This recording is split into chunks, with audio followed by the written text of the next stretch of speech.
अस्सलामुअलैकुम। आप देख रहे हैं के न्यूज एसडी। मैं हूं हारिस अली शाह गिलानी। चलते हैं आज की अहम खबरों की तरफ।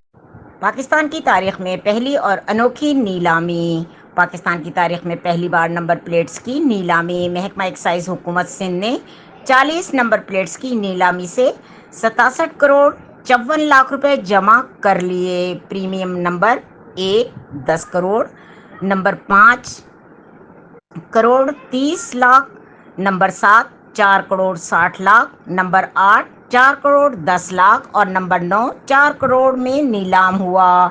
नीलामी से हासिल होने वाली रकम सैलाब ज़दगान के लिए मकानात की तामीर के लिए वक्फ की जाएगी। सीनियर सूबाई वजीर बराए इत्तलात, transport, excise taxation, narcotics control Sharjeel Inam Memon fund से सैलाब ज़दगान के लिए मजमूई तौर पर 2,251 मकानात तामीर किए जाएंगे। शर्जील इनाम मेमन हुकूमत सिंध सैलाब मुतासरा लोगों की इमदाद और इनकी ज़िंदगियों की तामीर नौ के लिए मुसलसल कोशां है। बहुत जल्द प्रीमियम नंबर प्लेट्स की नीलामी का दूसरा मरहला भी शुरू किया जाएगा। आइंदा नीलामी से तामीर नौ की जारी कोशिशों में मजीद मदद के लिए इजाफी वसाइल पैदा होने की उम्मीद है।